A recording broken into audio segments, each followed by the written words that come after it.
Well, hello. I'm Jerry Wise. I'm a relationship coach. I'm a life coach. I've done many other caregiving jobs in my past, and I'm going to be talking about building self esteem and building self confidence. I know many of the folks have had to deal with narcissistic abuse and narcissistic people in their lives. Some people may just want to learn more about growing up, being self-differentiated, be stronger as more mature adults, and have happier, healthier lives, careers, relationships. I do want to share a particular perspective, like with building self-confidence, from a different point of view that folks may not hear quite so often, which is more of a family systems approach to self-confidence. And one of the things that struck me as I was reading a book by Marjalis Fjellstad, Stop Caretaking the Borderline or Narcissist, and How to End the Drama and Get On with Your Life. And she talks about building self-confidence in there. She comes from the same background I come from, such as a marriage and family therapy background. And so she does incorporate a systems thinking to the solutions and the problems that she deals with. And I think it's a mature view of those issues. She states, increasing your self-confidence happens by changing your thoughts and behaviors toward yourself and taking good care of yourself. Now, people ask me, well, how do I build self-confidence? Well, that will require changing thoughts and behaviors towards yourself and taking good care of yourself. It's certainly not by waiting on other people to give you self-confidence, because all of those self words, self-esteem, self-confidence, self-acceptance, are not produced from other people. They are self-esteem, how I feel about me. They're self-confidence, my own confidence that I feel inside me. And self-acceptance, it's my acceptance of me, not other people's acceptance of me. And that's how we build self-confidence, is we work on this self. One of the things that she suggested is, firstly, don't take anything personally. And I think that's a very big component. We often stay enmeshed with relationships and with other people because we take so much personally. You've heard me say before that we want to be sure to observe and not absorb when we're in relationships with other people. We don't want to absorb the relationship, we want to observe it. So we want to stay detached. And if we take things personally, we're absorbing the relationship. And that's where Marjalis is saying, don't take things personally, observe things that are going on, but don't absorb what's going on. And we've talked before, and I've used the illustration of, if somebody calls you a selfish, no good, unloving sister, then what we do is immediately in our thoughts, we go, none of that is true. That is what they think and they feel. And many times it's not even what they really think and what they really feel. It is a systems comment that they're making. They're wanting you to stay enmeshed. They're wanting you to absorb what they're saying. They're wanting a reaction. They're wanting you to behave in a certain way. They may not even fully believe that's how they feel about you, but it is a way for them to control or manipulate you. And so remember that the people you are dealing with are not reliable people to identify reality. They are not reliable in how they would assess you, or mostly assess much of anything, especially if they're malignant narcissists or they're very unhealthy, immature parents, siblings, spouses, friends, and that we begin by acknowledging that they are not good at identifying reality. So then the question becomes, why would I give them that kind of hearing and hear them as somehow reality? Because it's not reality. It is not true.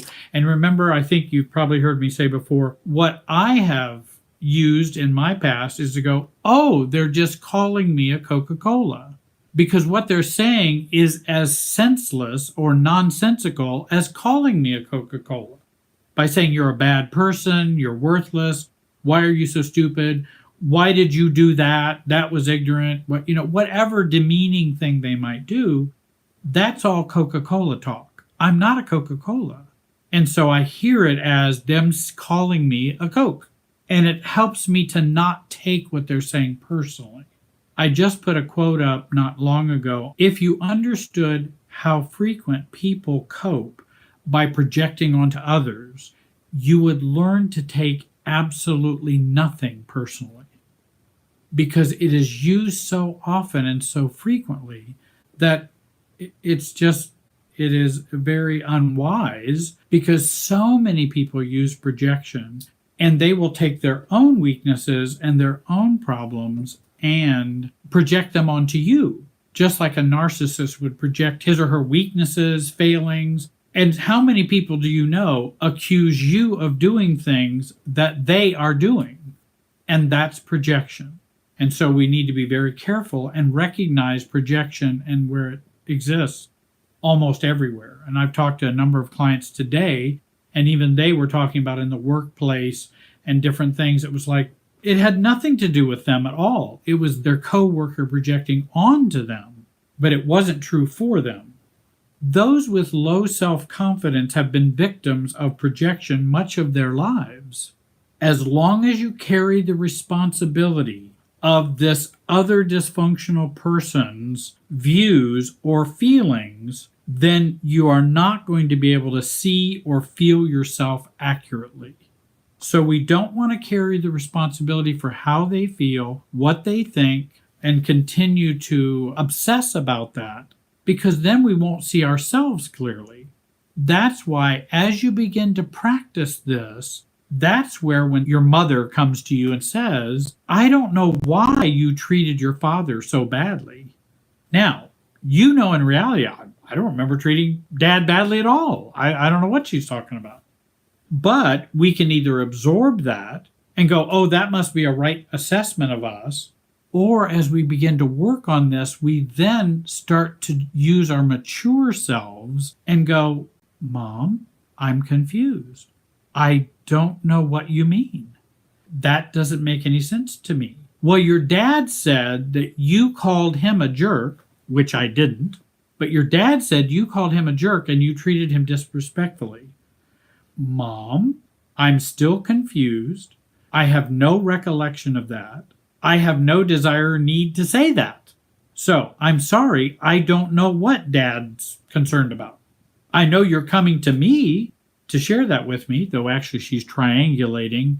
And so I would stay out of the triangle is what I want to do and go, well, I don't know. Maybe you should just have Dad come and talk to me and he can tell me that he thought I said he was a jerk or whatever, because, hey, I don't remember doing that. I don't know why I would do that. It's not like me. So I'm just really confused, because an adult would be confused about someone pressing an irrational reality on them. An adult would go, huh? I don't know what. And it's better to be in that confused state than to feel hurt, demeaned, that it might be true, upset that Dad might feel that way. Heck, Dad's probably felt that way most all of your life and has probably done that all of his life. So why is it such a big deal? The situation with Dad is hopeless, but it's not serious. He's been thinking this crazy way for decades. So we want to minimize the importance of that and the importance of that message to us and go, well, Mom, you might want to have Dad talk to me about that. Sounds like you were upset about that. Well, I am upset that you treated your dad badly. Well, Mom, it sounds like it did upset you, but I'll have to admit it doesn't upset me because I don't remember doing it. It never happened, so it doesn't upset me. If you want to be upset about something totally crazy that Dad said or accused me of, then I guess you'll have to be upset about it. That's fine. It's going to be hard for me to be upset about it because it didn't happen. But thank you for sharing that. Have Dad talk to me.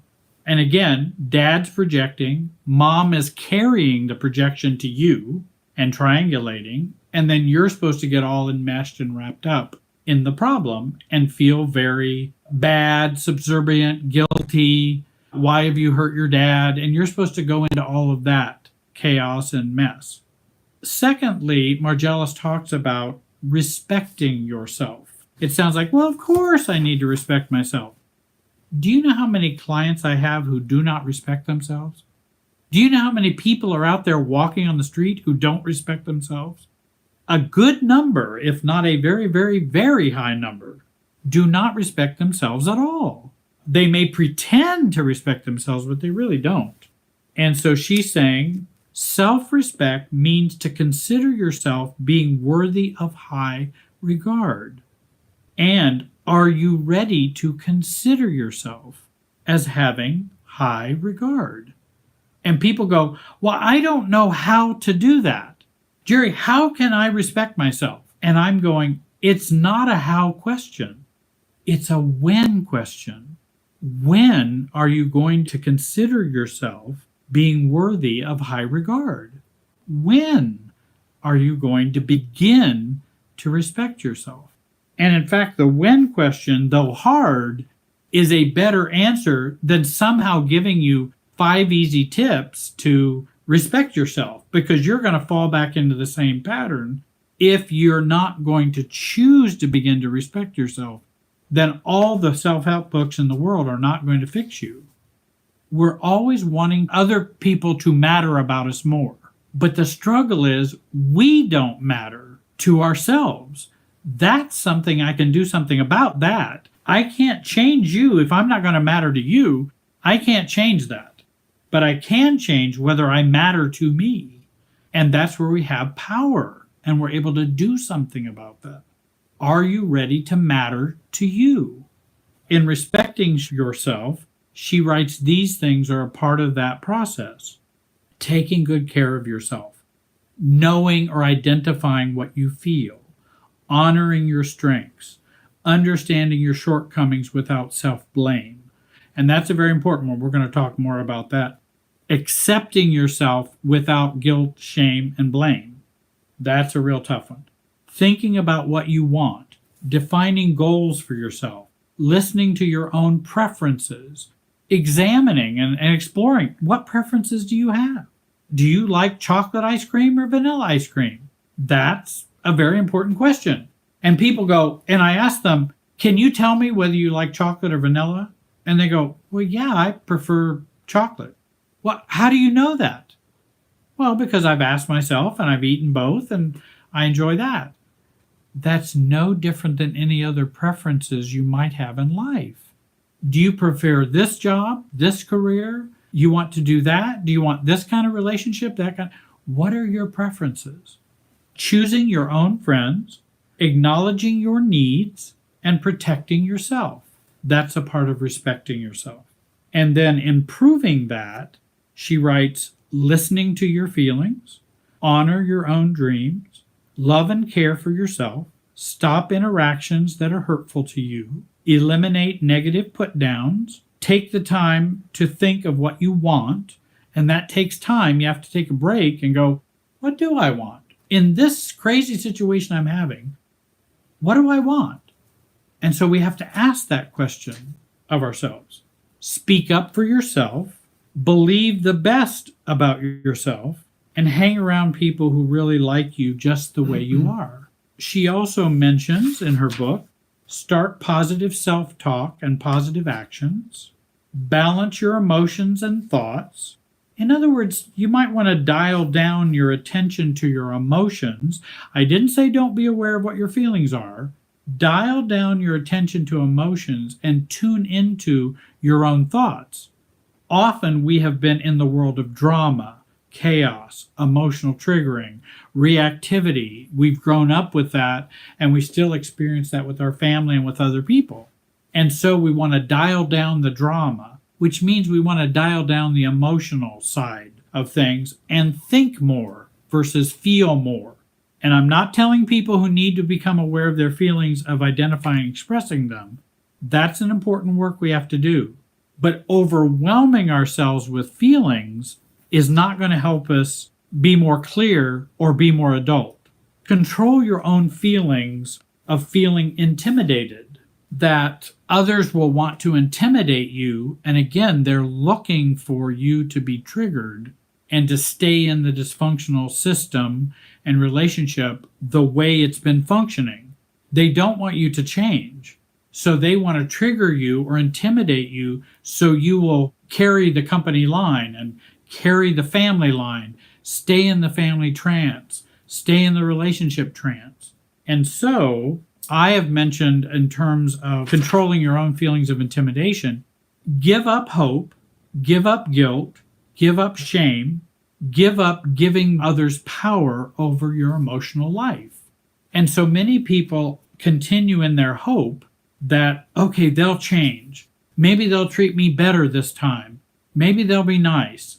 Maybe I'm going to just keep hoping that they will be different. No, I can give up hope.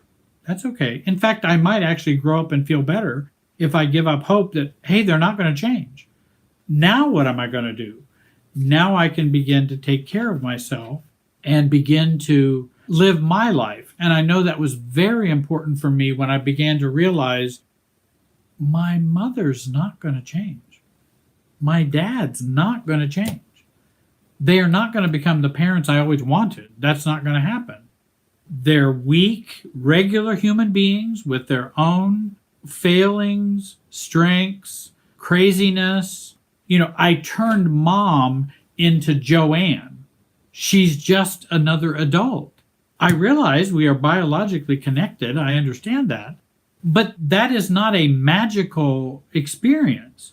And so I want to see them as another adult and treat them as such. And so I give up hope that they can be this ideal human or this person that can meet all my needs. Same way with a spouse, same way with friends. Sixthly, she says, learn self-assertion and self-focus. And I think that's very important, that we learn to focus on us versus them. Keep the focus on you. I talked to a client today. She was struggling. She was having a problem with her dad. He was hurtful in what he said and said, oh, well, I think I'm going to go move to this part of the country where your half-brother is, whom that half-brother doesn't even care about dad at all. But he doesn't want to live near his daughter, who I'm talking with, because her mother has come live near them in the area. So he doesn't want to come there. He's saying, well, I'll need to go somewhere where I can be near my family. And the daughter was going, what, am I chopped liver? I mean, I'm your daughter. Would you like to? And in fact, they had talked about him coming and living near them. He's been a great grandfather. She'd like to have him near so they can have a good relationship. And so she felt kind of hurt, and she didn't know if she should process that hurt with her dad. Now, my concern, knowing a little bit more about how dad is, it's probably not going to go very far for her to process her hurt with dad. He's not going to know what to do with that and probably would just avoid it, or who knows what he might do. So I then said, what do you want? If we focus on you and not your dad, what do you want to have happen? Oh, well, I would like him to keep to his original plan and come move here because I think it would be great for the grandkids, etc., etc. I said, that's what you would want to share with dad, that this is what you want. Now, he can choose to live anywhere he wants with his stepmom, but you're giving him your preferences. Then she feels a break in the family trance, a break in the hurt, and goes, oh, well, that is really what I want. And if he doesn't want to do that, then he doesn't want to do that, and I'll be okay. So what I would add in a family systems way to building self-confidence, let the image of your mature self guide you. Start your imagery of your mature self. Visualize, think about, practice statements and questions that would come from your adult self. Grow your inner adult. Now you say, well, I'm not used to doing that.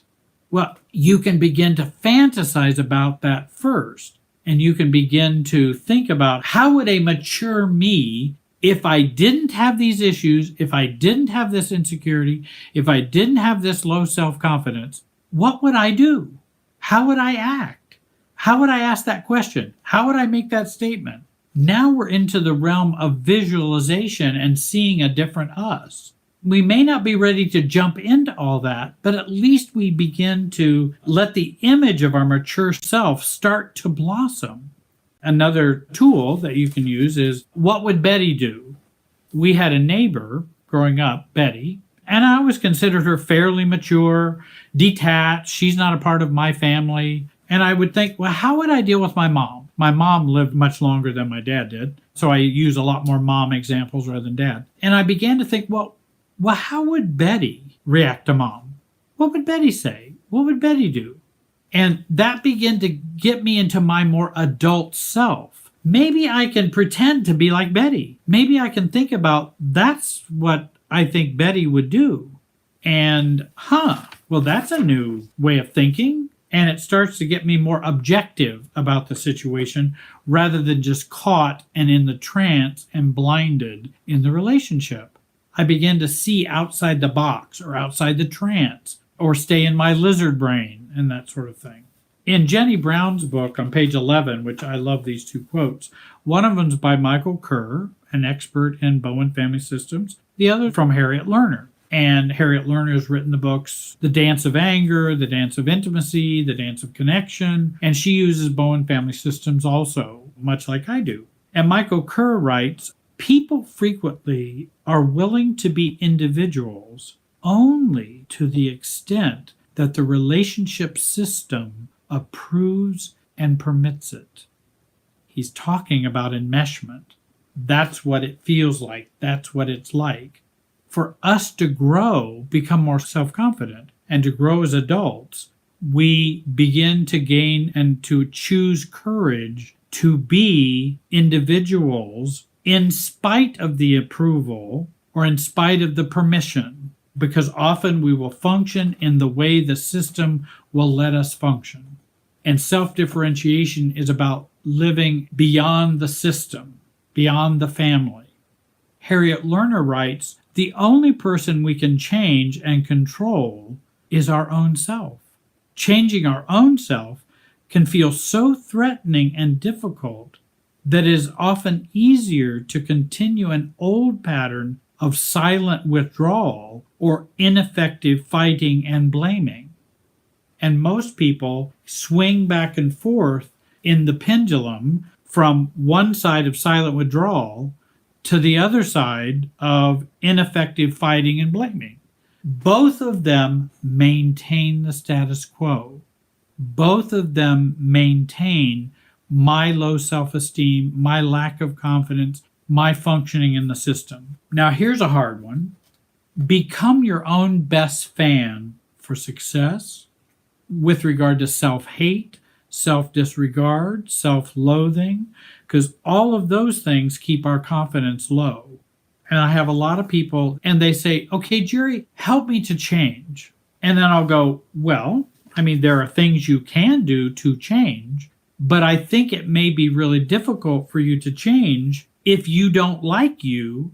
I'm not a fan of yours. So what you're asking me to do is to be a fan of yours while you're not a fan of yours. And that's going to make the therapy, the coaching more difficult because I'm a fan of yours. I'm on your side, but you're not on your side. And so how can we help you become more of a fan of you? Then what we do together will be much more effective. I've had some clients recently, and she had some major changes that happened. And she said, I know other people may not think these are big deals, but see, I know they're big deals. Just like when I began to challenge my own family and my own functioning, when I said I did not want to be the only one and did not want to be who gave the family prayer every time our family got together. But that went against what I was supposed to be doing. The system says you need to be doing this. And so even making a small step, some people say, well, all you did was you tell your mom you didn't want to do the family prayer. Yeah, but you don't understand. That's not all it was. We don't do that in our family. This was a big deal. And of course, it made a big change in me, even to do that small step. And so we are a fan of ourselves and we are happy about our own successes. Accept yourself. Oh, this is going to be a good one. Accept yourself as you are. And when I tell people, are you ready to accept yourself as you are? Well, no, because I don't like everything about me. And I do dumb things. And I attract narcissist boyfriends and girlfriends, and I marry the wrong people. I'm codependent, and I'm this and I'm that. And, I smoke and I shouldn't be smoking. And wait a minute. I didn't say, are you going to accept you once you become perfect? That's not what I was asking. Are you willing to accept yourself right now as you are? Warts, faults, weaknesses, brokenness. Are you willing to accept that? Well, no, I can't do that. Therein lies the conflict. That's where the problem's going to be. And that's where you're going to be fighting inside yourself and will not be able to make that progress. Because if we could help you to accept yourself right where you are right now, you then could gain some more meaning as to how you got here. You could tell the story and tell their story, your weaknesses story, your wart story, your brokenness story, your why you're smoking story. You could begin to give a narrative and a way to talk so it would become less powerful for you and you might be able to change.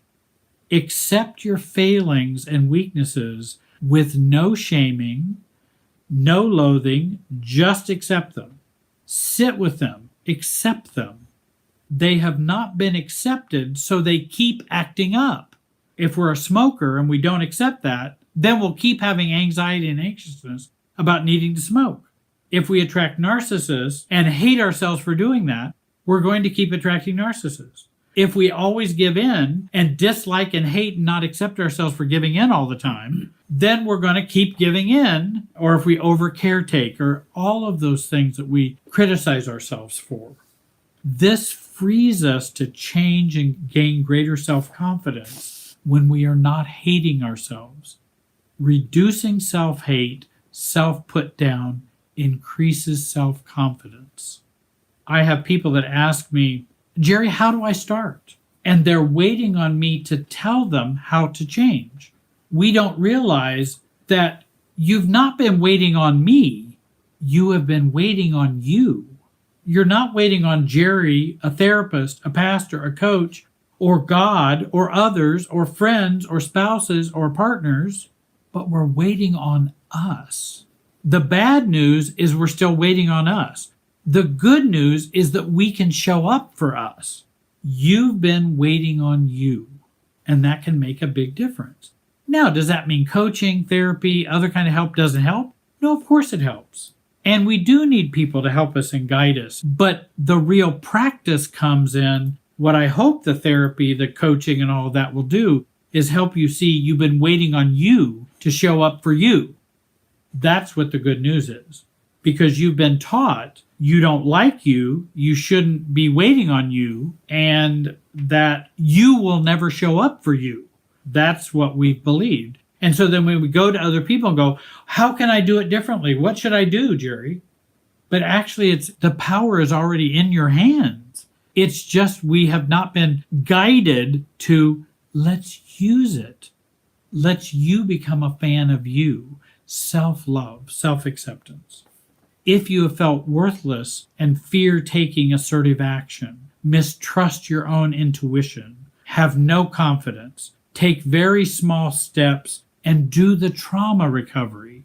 If you've really been beat down in a dysfunctional family and you've had all kinds of problems, take very, very small steps, and then you might want to get some help with some trauma recovery. I think that would help to get you started on that road. Even taking the step to go talk to someone, taking the step to go to a recovery group, taking a step to get a sponsor, those are worthy of your success and being a fan of you. Hey, I went to an ACOA meeting this week. Can you give yourself some credit for that? Rather than what many would be saying, well, I should have done this a long time ago. What's wrong with me? And I only went to one meeting. I should have been going to 3 meetings. There comes that old negative part of us to destroy the success that we have had and what we've done well.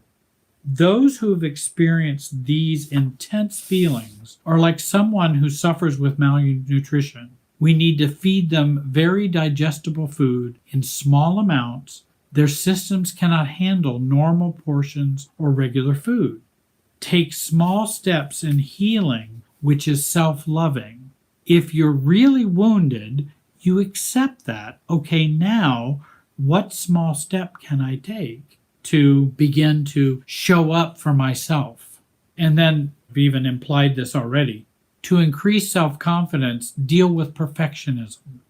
And of course, you've heard my motto before, which has really been a big help for me to make small changes and have some successes. And that quote is, anything worth doing is worth doing poorly.